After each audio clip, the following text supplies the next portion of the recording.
Welcome to GCSE Medicine in Britain, or Health and Medicine, or The People's Health, or Health and the People. It doesn't matter. If you're doing AQA, Edexcel, OCR, or any other exam board, I have read, studied, and attempted to summarize all the information from all these exam boards for your GCSE history exams. So you'll know everything you need for your exam, plus a little extra from the others, giving you that added boost when you get to the exam and bringing you closer to seeing that 9 when results come out later in the summer. This is part 3, so we'll focus only on content. But if you're looking for extra tips on revision, tackling past paper questions, and how to approach them, check out the full video on my channel.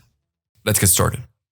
As the 18th and 19th century progressed, the medical advancements initiated by the Renaissance continued to develop. The Enlightenment, a cultural and intellectual movement that emerged in Europe during this time, championed the individual's capacity for independent thought and survival, free from the control of authorities like the church and nobility. The Industrial Revolution changed the way society worked, leading many to abandon all ideas as the church's influence weakened and new scientific discoveries emerged. This period between the mid-18th century and the start of the 20th century was, as we will see, marked by significant advancements in medicine and scientific progress. But first we're going to talk about the living conditions and societal changes the general population faced at this time. Around the 1750s, the Industrial Revolution began, replacing human hands with machines, which meant higher production, higher profits, higher energy, and new technologies such as the telegraph, trains, steamships, and cars. This led to significant changes in society. Throughout the 1800s, industrialization and improved transportation caused Britain's cities to grow rapidly. Thousands of people from the countryside, now unemployed or earning lower wages due to the advances in farming machinery and reduced demand for labor, moved in large numbers to industrial towns like London, Sheffield, Birmingham, Leeds, Manchester in search of jobs and opportunities. The growing density in the city squeezed the population even closer, still with appalling conditions, water quality, and a lack of sewer systems. For example, factory owners built rows of back-to-back cheap houses, an effective and profitable way to squeeze workers together and close to their workplace. People would also live in lodging houses, where whole families would be divided into smaller rooms where about 10 people would share a small, dirty, overcrowded room with only one toilet. Houses were also of horrible quality, damp inside, hard to heat up, and exposed to floods and other disasters. Factories also burned huge amounts of coal, generating air pollution and smog all over the rows of back-to-back houses, the crowded cities, and narrow streets, causing breathing difficulties, diseases, and death.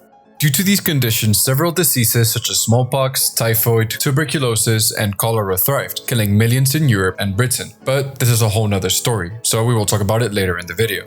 Still, there were some positive improvements in society. Mostly funded by the wealthy, hospitals experienced a vast increase in numbers and several developments throughout the 18th and 19th century. There was a more precise focus on cleanliness due to groundbreaking discoveries that we'll see later. Special departments were created for specific tasks, like wards to keep patients with contagious diseases separate. Nurses, doctors, and surgeons received better training, which meant that more junior doctors could learn by working directly with the patients. New types of hospitals appeared, like Bethlehem, a mental hospital in London, and Savoy Hospital, which was a military hospital where citizens were removed to make more room for injured soldiers. There were also advancements in nursing and hospital care. Florence Nightingale was an influential nurse born in 1820 who had a significant impact on the way that hospital care worked. She attended the first nurses' training school in Germany and led a team of 38 nurses at a military hospital during the Crimean War. During this conflict, she was shocked by the poor conditions in the military hospitals, including their lack of cleanliness and the high death rates among injured soldiers. Consequently, she focused on improving hygiene and ensuring fresh air, as she was an avid believer in the miasma theory. She also emphasized the importance of funding nursing training by publishing articles in newspapers, writing various books, and establishing a training school for nurses and midwives.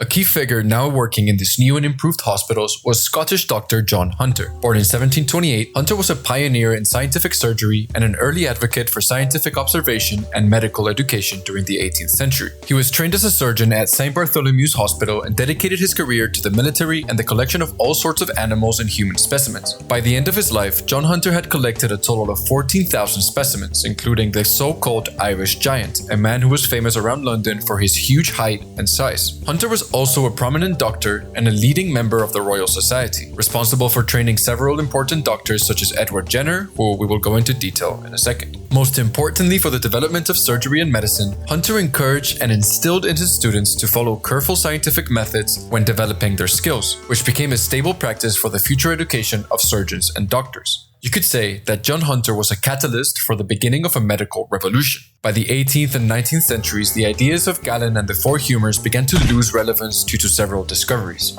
So, let's take a look at what advancements happened in this medical revolution. The bubonic plague wasn't the only epidemic to severely impact the European population. During the 18th century, English towns were devastated by the ancient and gruesome disease of smallpox, which killed an estimated 400,000 people annually, with 1/3 of the survivors going blind. Also known as the speckled monster, this disease caused several rashes all over the body and had a high mortality rate, especially in young children. It was commonly known that smallpox survivors would become immune to the disease. Long before the 18th century, people in Africa, India, China, and the Middle East practiced a procedure known as inoculation. This was an unorthodox approach, where your wrists and ankles would be cut open and the pus from a smallpox patient was introduced into your bloodstream. This dangerous procedure worked, as it didn't fully give you the disease, but it prevented you from contracting it in the future. Inoculation was introduced to Europe in 1721 by Lady Mary Montagu, an aristocrat married to the British ambassador to Turkey. While in Istanbul, she observed that, due to the practice of inoculation, transmission and mortality rates of smallpox were lower in Turkey than in England. While the procedure was not exact and some patients fully contracted the disease, Lady Mary saw its benefits in her children and promoted it back home in England. Many doctors didn't fully trust or believe her, but thanks to positive results and her persistence, having lost several friends and family to smallpox, the practice of inoculation became well known and sometimes used in England. As you might have guessed, this was a very early prototype of what we know today as vaccines. But it wasn't until Edward Jenner and his discoveries that vaccines would be first developed. Born in 1749, Edward was a young and curious child, interested in science and medicine. At the age of 21, Jenner became a student of John Hunter, where he grew his passion for science, biology, and experimenting in general. His biggest discovery, however, came from the idea that milkmaids, who spent hours every day around cows, would apparently rarely contract smallpox compared to everyone else. Therefore, he hypothesized that cowpox, a mild disease that affected cows and could spread to humans, could be used as a deliberate protection against smallpox. In May 1796, Jenner inoculated an 8-year-old boy, his gardener's son, with pus from a dairymaid infected with cowpox. The boy experienced mild symptoms, but recovered quickly. Jenner inoculated him again, this time with smallpox matter, and the boy showed no signs of the disease. Therefore, he was immunized. After repeating the experiment 16 times, Jenner concluded that cowpox protected people against smallpox, which was the first step in eradicating smallpox. His colleague, Richard Dunning, would later refer to his procedure as vaccination, after the Latin word for cow, vacca. Edward Jenner published his findings in 1798, but because he could not exactly explain how vaccination worked, the church and many doctors, especially those profiting from treating smallpox, opposed his ideas. Even the Royal Society refused to publish Jenner's discoveries. It wasn't until 1802 that the English Parliament acknowledged Jenner's work. The royal family got vaccinated, and in 1853, the British government made smallpox vaccination mandatory, fully accepting his ideas. Jenner's missing piece to fully explain why his experiments worked came later in the 19th century. Microscopes were invented around the 16th century, allowing doctors to see blurry germs for the first time. But doctors couldn't believe that something so small and insignificant as germs could cause such devastating diseases and death in something as big as a human. Many once believed in the now disproven theory of spontaneous generation, which suggested that germs and microorganisms spontaneously appeared as a result of disease. Today we understand that it is actually the other way around. Germs and microorganisms are the cause of disease, not the consequence. The discovery of bacteria by the Dutch businessman Anthony van Leeuwenhoek, who was just trying to improve the quality of his textiles in 1676, was groundbreaking. However, as he was not a scientist, his attempt to reach the Royal Society was complicated, as they didn't fully grasp the significance of his findings and continued to believe in the erroneous idea of spontaneous generation, maintaining a basic understanding of germs.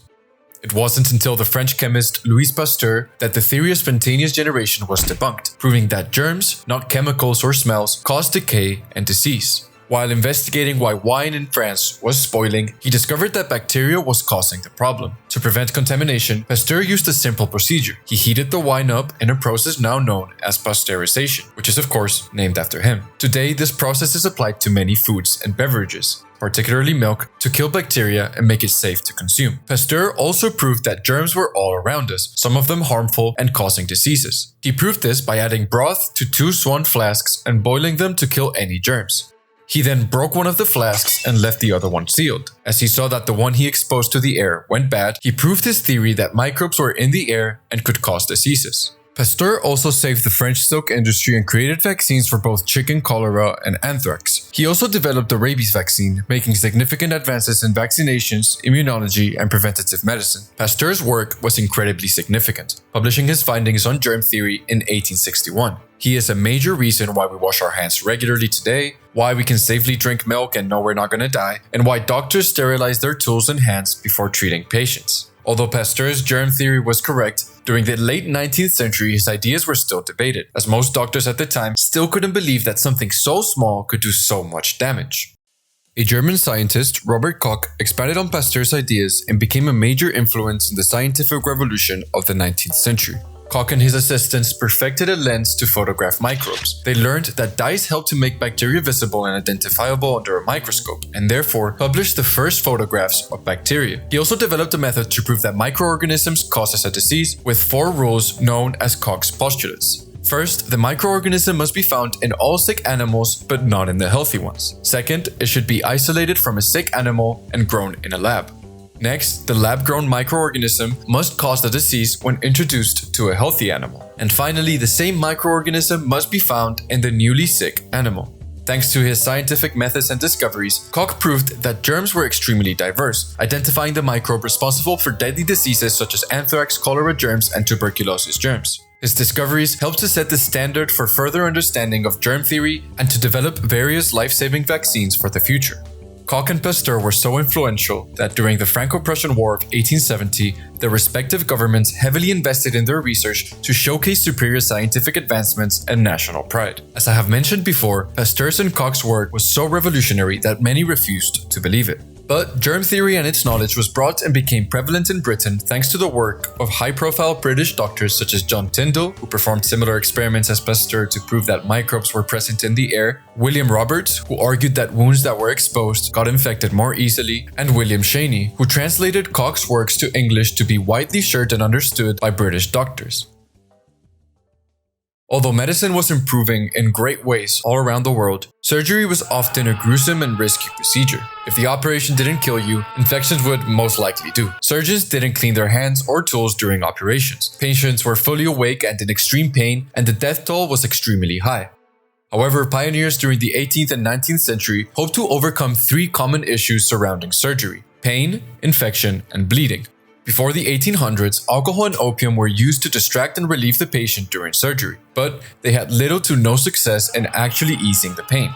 Therefore, surgeons had to operate quickly and they would very rarely attempt complicated procedures on the patient. To solve this issue, anesthesia was developed to significantly reduce patients' pain or just to put the patient to sleep, enabling surgeons to perform new techniques that previously would have caused excruciating pain. In 1799, British surgeon Humphrey Davy discovered that nitrous oxide, famously known as laughing gas, could be quite beneficial for surgery. The gas, besides giving hysterical laughter to the patient, also removed pain during an operation. Yet, nitrous oxide was not widely used until 1844, when the American dentist Horace Wells used it to remove teeth. Horace Wells' associate, William Morton, experimented using another compound, ether, as an anesthetic, which was efficient in removing pain during surgery. After a public demonstration in 1846, many surgeons started using the anesthetic to successfully numb their patient during surgery. But ether was not perfect. It was difficult to inhale, it caused vomiting in several patients, and it was extremely flammable and, therefore, hard to store. In 1847, Scottish doctor James Simpson discovered a safer and more effective way to remove pain by using chloroform. Not only did it remove pain, but, as you most likely have seen in movies and TV shows, chloroform also makes patients unconscious during surgery. Simpson promoted the use of chloroform, and even Queen Victoria effectively used it during her 8th childbirth in 1853, making the compound well known to the public. However, there were some problems. In the early days of using chloroform, it was not fully understood that people of different sizes had to be given different doses of chloroform. For example, in 1848, a 15-year-old named Hannah Greener died from an overdose during an operation to remove her toenail. This, in addition to the traditional thinking that pain was good in some instances, such as during war or pregnancy, led to an opposition to use anesthetics. Despite this, the development of anesthetics helped surgeons to work with patients free from pain, allowing them to perform complex surgery and overall lower mortality rates.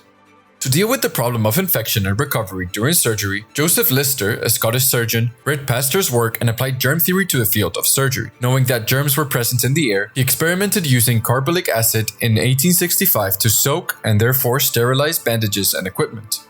He also encouraged surgeons to wash their hands with weak carbolic hand washes to ensure cleaner conditions. He realized that this preventative measure helped to prevent infection and heal wounds faster. This implementation in surgery was extremely effective, lowering his patients' mortality rates from 40 to 15% after using the chemical to clean his equipment.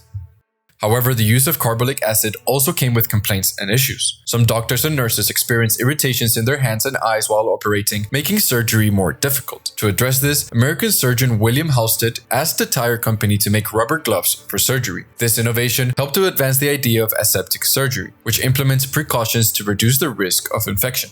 Thanks to the development and application of germ theory and anesthetics to the field of surgery, countless lives were saved, and many had the luxury to have surgery performed without the excruciating pain common in the operating table before the 19th century. Inside this medical revolution, women also began their own revolution, resisting gender norms and successfully paving their way into the medical field. Recognizable women such as Elizabeth Garrett Anderson, who was the first female doctor in Britain, Sophia Jex-Blake, a key campaigner for women's access to medical education, and also Mary Seacole and Betsy Cadwallader, nurses who worked alongside Florence Nightingale during the Crimean War. These remarkable individuals all fought the strict standards of the time to allow women to learn medicine and become doctors. Their efforts resulted in the creation of the London School of Medicine for Women in 1874 and the Enabling Act of 1876, which allowed medical examination boards to have female candidates.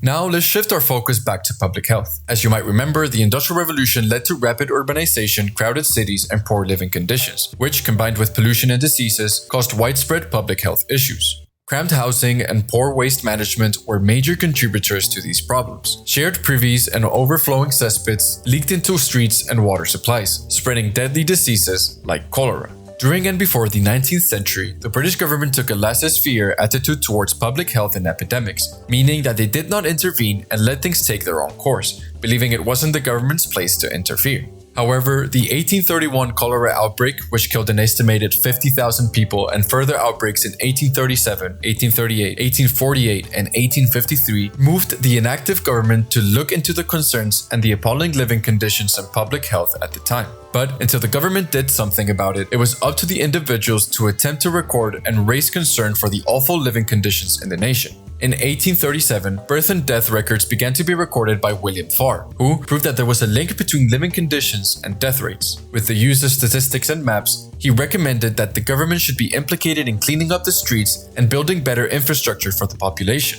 Right after the 1837 and 1838 cholera outbreaks, a lawyer, Edwin Chadwick, began his self-funded research in the living conditions of the early 1800s around Britain. In 1842, Chadwick published a report where he revealed a significant difference in life expectancy. In rural areas like Rutland, people could live up to 40 to 52 years old, while in larger cities like Manchester and Liverpool, the working class life expectancy was about 15 to 19 years old. This gap was also evident between the rich and the poor, showed that poor city residents had much shorter life expectancies, pointing to the need for cleaner streets and water. He also demonstrated that even wealthy city residents had life expectancies similar to rural workers, proving that the unkept cities themselves were the problem.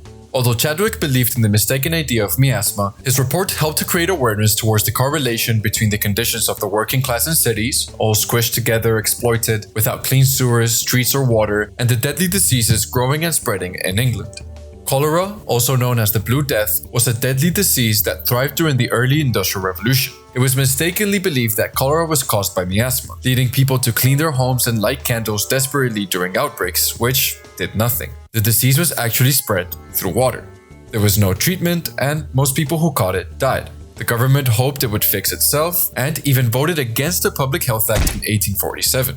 It wasn't until the 1848 cholera outbreak, which killed an estimated 60,000 people, that the government finally decided to act by passing the first 1848 Public Health Act. This act set up a central board of health to oversee the development of public health. It wasn't compulsory, but local authorities could set up these boards to oversee public health, which raised taxes to pay for cleaner water supplies and new sewage systems in areas with low life expectancies. Although it didn't solve much due to its voluntary nature, it was an important first step for the government to use its power and wealth to involve itself and help its own population. Due to the government still being inactive, individuals had to carry the burden of improving public health. For example, a philanthropist, Octavia Hill, bought 2,000 slums during her lifetime, which she rebuilt to much higher standards and rented back at reasonable prices.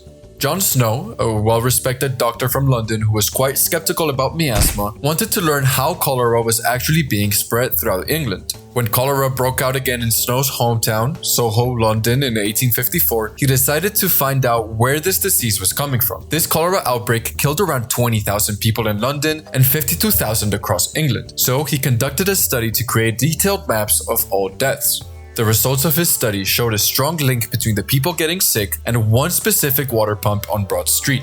To test this out, he convinced the local government to remove the handle of the water pump and advised the locals to drink from another water pump, which stopped the cholera outbreak almost immediately. Snow also found that the local cesspit had leaked into the water supply, probably causing the outbreak. John Snow confirmed that cholera was spread through water and proved the importance of clean and well-built sewage systems and water pipes. In 1855, Snow presented his findings to other doctors and the government, which, surprise surprise, were not accepted, as miasma was still acknowledged as the reason for the spread of the disease. It was not until the Great Stink of the summer of 1858 that the government was finally forced into full-blown action. The summer of 1858 was particularly warm and dry, and as a result, the flow of water at the Thames dropped significantly. This meant that all the sewage and waste the river used to carry out of London into the sea piled up, spreading a horrible smell that took over the whole city. The population hid inside their homes to endure the stink, but the government was finally motivated to do something when the smell took over the House of Parliament, forcing them to close and move to a building far away from London. The solution was clear: to build a new sewage system. Led by architect Joseph Bazalgette, the new sewage system was meticulously designed in 1858 and completed in 1875. This sewage system was great and also large, keeping in mind that the population of London would continue to grow. The sewage system was very effective and is still in use today. Thanks to the Great Stink and the new sewage system, the levels of cholera outbreaks were significantly reduced in London. England was in a new age of public health development, and despite its opposition, the discovery and acceptance of germ theory allowed the public and the government to finally understand why these diseases infected the population and how to prevent them. England began to move away from its laissez-faire attitude towards public health. After working-class men finally gained the vote with the Reform Act of 1867, political parties had to start listening to their complaints, as the lower class now made up the largest group of voters. In 1875, Prime Minister Benjamin Disraeli's government, who appealed to workers by promising public health reforms, passed the Second Public Health Act expanding on the one from 1848. With the new Public Health Act of 1875, slums were demolished and a new standard of housing was introduced. From then on, all new houses had to meet these improved requirements. Local boards of health became compulsory and were strengthened, providing clean water supplies, building sewage systems, and appointing a medical officer for each town. Following these reforms, studies by individuals like Charles Booth and Joseph Rowntree helped to create the political will to spend more money and pass laws. Additionally, the Second Boer War between the British Empire and South Africa proved how weak the British population was. In 1899, 1 in 3 of the men who volunteered to fight were unfit to be recruited for health reasons. Poverty and unhealthy living conditions faced by many in Britain alerted the government to the risk that, if left unaddressed, the declining health of the population could threaten the stability of the British Empire. So, the Liberal Party decided to take action. Motivated by Germany's increased productivity under its welfare state and the growing popularity of the Labour Party in Britain, the Liberals viewed their reforms as a way to boost productivity and retain the support of the working class. In 1906, free school meals were introduced, followed by free medical inspections in schools in 1907. In 1908, the Children and Young Persons Act made children protected persons, which made it illegal for parents to neglect their children and gave children basic protections by the law. All these reforms drastically improved the health and well-being of British children. As you can see in this graph, free meals were very successful, increasing the healthy weight of children during school time. In 1908, the Old Age Pensions Act was also introduced, giving people over 70 years old with low annual income a pension. In 1909, the Labor Exchanges Act hoped to lower unemployment by creating job centers, matching up employers and employees. Finally, in 1911, the National Insurance Act enabled workers to access medical care, and in 1919, the Ministry of Health was set up. This was the first government department to have an overview of health across the country, and a first step in bringing progress and actual change to the health of the people. The government had left its laissez-faire approach to public health behind and began a new era of change and progressive policies to help its population. This is it for part 3. Make sure to check out all the other parts of the playlist or check out the full video, which includes tips for studying and several past paper questions. Thanks for watching and good luck.